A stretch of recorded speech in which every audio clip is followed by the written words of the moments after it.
उनके कलेजे पर लिख देते थे इंडियन डॉग्स, दीवारों पर उनके घरों के बाहर लिख देते थे इंडियन डॉग्स, चाकू से काट करके उनके माथे पर लिखते थे इंडियन डॉग्स। ये हरकतें मुसलमान करते थे।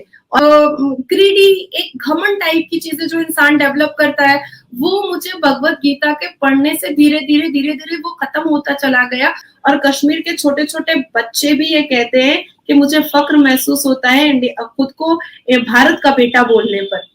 कि जो अत्याचार कश्मीर के मुसलमानों ने पाकिस्तान के आतंकवादियों के साथ मिलकर के कश्मीरी पंडितों की बेटियों पर किया है, उनकी बहुओं पर किया है, उनके शौहर का मतलब उनके शौहर के सीने में गोली चलाने के बाद जो ब्लड आता था ना, उस ब्लड को चाटने को होता था, सब करने को होता था। मुसलमान के पक्ष में बात किया करते थे, मुसलमान के लिए बात किया करते थे। और आज देखिए कि वो मेरी ही लाइन में थोड़ा पीछे होकर के खड़े हो गए और वो भी वही उसी चीज को एक्सेप्ट करने पर मतलब एकदम अग्रेशन में आ गए कि नहीं भैया नादिया ही सही है और कोई सही नहीं है।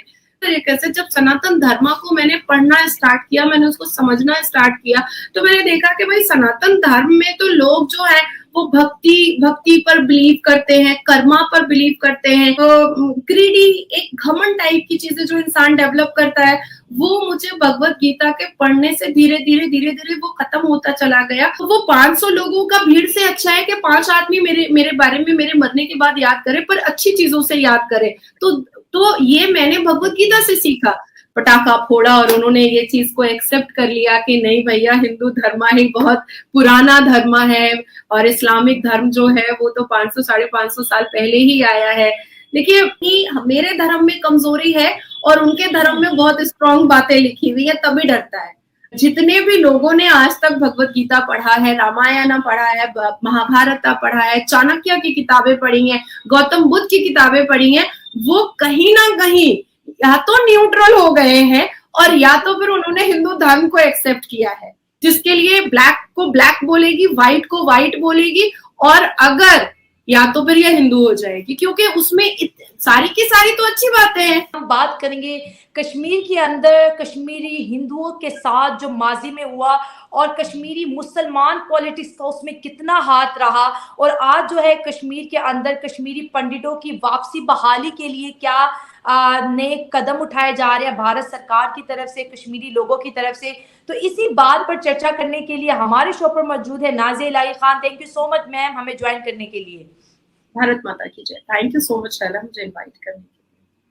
Thank you ma'am. Jammu and Kashmir के जो एक्स चीफ मिनिस्टर है गुलाम नबी आजाद, उनका बयान पहले आता था कि कश्मीर में सबसे पहले इस्लाम फैला, वहां पर मुसलमान रहते थे, हिंदू बाद में आए।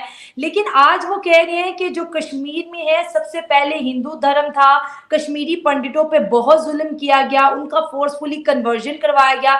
ऐसी क्या वजह है कि गुलाम नबी आजाद हिंदुत्व के नारे लगा रहे हैं कश्मीर में? क्या तब्दीली आई है उनमें ऐसी?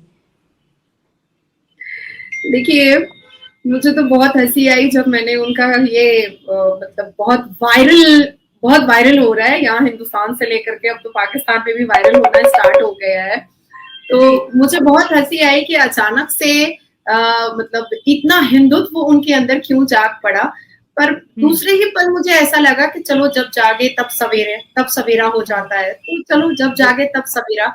ये वही गुलाम नबी आजाद हैं जो कांग्रेस के गुलामी में फंसे हुए थे, धसे हुए थे, और कांग्रेस पार्टी की वजह से शायद वो सत्य बातों को रखने की वो क्षमता नहीं रखते थे, वो हिम्मत नहीं होती थी, तो जो कांग्रेस उनको समझाती थी वो वही बोल देते थे। लेकिन कहीं एक इंसान के ना सब्र का एक बांध होता है जो कभी ना कभी टूटता हुआ दिखाई देता है, और इंसान फिर बोलता है कि नहीं भैया अब तो हम सत्य ही बोलेंगे और अब तो हम सच्चे ही बोलेंगे। देखिए गुलाम नबी आजाद के बारे में हम सबको ही जानते हैं कि वो जम्मू एंड कश्मीर के दोदा डिस्ट्रिक्ट में उनका जन्म हुआ था। उनकी माता का, जहां तक if I am not wrong, उनकी माँ जो है वो भी हिंदू ही है, वो कन्वर्टेड मुस्लिम है, और 2022 तक वो फाउंडर रहे हैं डेमोक्रेटिक आजाद पार्टी के। उसके बाद फिर 2005 से लेकर 2008 तक वो जम्मू एंड कश्मीर के चीफ मिनिस्टर भी रहे हैं। तो अभी अचानक से उनका ये जो रिप्लाई, ये जो उनकी तरफ से एक स्टेटमेंट आया है, वो इस बात को दर्शाता है कि 50 साल कांग्रेस पार्टी की गुलामी करने वाले गुलाम नबी आजाद जब उस पार्टी से डिस्टेंस मेंटेन करते हैं तो उनकी जुबान से सच्चाई जो है वो बिल्कुल रुकने का नाम नहीं ले रही है, और अपने हर स्टेटमेंट में, अपनी हर मीटिंग में वो कहीं ना कहीं इस बात की पुष्टिकरण कर रहे हैं कि भाई इस्लाम तो 1400-1500 साल पुराना है, लेकिन जो हिंदुत्व जो हिंदू धर्म है, जो सनातन धर्म है, वो 5th और 6th सेंचुरी BCE में स्टार्ट हुआ था। तो this is very crystal clear. देखिए, हम हमेशा क्रिटिसाइज करते हैं मुसलमान कि हिंदुओं के बारे में इतनी अच्छी अच्छी बातें नाजिया क्यों बोलती है, हिंदुओं के बारे में सनातन धर्म के का इतना सपोर्ट क्यों करती है, नाजिया के मुंह से सनातन मर्दों के बारे में, पुरुषों के बारे में इतनी अच्छी अच्छी बातें क्यों निकलती है। तो अब देखिए, मेरी लाइन जो है ना वो बड़ी लंबी होती चली जा रही है। सिर्फ मैं अकेली नहीं हूँ, बहुत सारी मुसलमान लड़कियां भी हैं, और अब तो 50 साल पुराने जो एक इतने बड़े नेता हैं और मुसलमान हैं, जो हमेशा पार्लियामेंट के अंदर मुसलमान के पक्ष में बात किया करते थे, मुसलमान के लिए बात किया करते थे, और आज देखिए कि वो मेरी ही लाइन में थोड़ा पीछे होकर के खड़े हो गए, और वो भी वही उसी चीज को एक्सेप्ट करने पर मतलब एकदम अग्रेशन में आ गए कि नहीं भैया, नाजिया ही सही है और कोई सही नहीं है। तो देखिए, होता क्या है ना कि जब तक हम चीजें बहुत दूर से देखते हैं ना, तो हमें वो चीजें बहुत अच्छे से समझ में नहीं आती है। अगर हम अपनी नंगी आंखों से भी बहुत दूर की बिल्डिंग देखें तो वो ओझल दिखाई देता है, पर जब हम जाके देखते हैं तब समझ में आता है कि इसका इंफ्रास्ट्रक्चर क्या है। तो उसी तरीके से जब सनातन धर्म को मैंने पढ़ना स्टार्ट किया, मैंने उसको समझना स्टार्ट किया, तो मैंने देखा कि भाई सनातन धर्म में तो लोग जो है वो भक्ति पर बिलीव करते हैं, कर्मा पर बिलीव करते हैं, राजयोग पर बिलीव करते हैं, समख्या योग पर बिलीव करते हैं, फिलॉसफी पर बिलीव करते हैं। तो this is very very good. Hindu धर्म के रिचुअल्स और हिंदू धर्म क्या बताता है, ह्यूमन काइंड बताता है, मैन काइंड बताता है, अपने अपने आप को धर्म के लिए बहुत ज्यादा भावुक दिखाता है। तो दिस इज वेरी नाइस ना, दिस इज वेरी गुड ना। भगवत गीता का इतना सम्मान क्यों होता है? देखिए, मैं आपको बताती हूँ कि जब मैंने भगवत गीता पढ़ना स्टार्ट किया तब मुझे समझ में आया कि I have became more humble. मतलब मेरे अंदर जो एक अग्रेशन था, एक एंगर था, एक एनवी टाइप की जो चीजें इंसान के अंदर इंसान डेवलप कर लेता है, एक ग्रीडी, एक घमंड टाइप की चीजें जो इंसान डेवलप करता है, वो मुझे भगवत गीता के पढ़ने से धीरे धीरे वो खत्म होता चला गया। और आज सिर्फ हिंदुस्तान नहीं बल्कि कई देश मुझसे जब इंटरेक्ट करते हैं या आप लोगों से मैं बातें करती हूँ, एवरीवन मुझे यही बोलते हैं कि Nazia is very down to earth. But ये इफेक्ट भगवत गीता पढ़ने के बाद मेरे ऊपर आया है।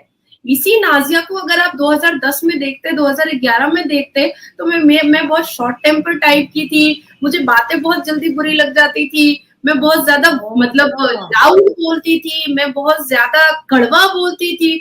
लेकिन जब मैंने भगवत गीता पढ़ना स्टार्ट किया 2011-12 से, तब मेरे अंदर मैंने खुद में चेंजेस देखे हैं कि नहीं, हम्बल होना, ह्यूमन काइंड होना, मैन काइंड होना, अपनी हर खराब चीजों को निकाल करके फेंक देना और अपने जुबान में मिठास लाना, यही जिंदगी का महत्व है। क्योंकि हमारा शरीर मर जाता है पर हमारी यादें इंसान को रह जाती हैं। तो मेरे मरने के वक्त अगर 5 आदमी भी रोए ना, तो सच दिल से रोए और कहे कि बहुत अच्छी थी, तो वो 500 लोगों का भीड़ से अच्छा है कि 5 आदमी मेरे बारे में मेरे मरने के बाद याद करे, पर अच्छी चीजों से याद करे। तो ये मैंने भगवत गीता से सीखा।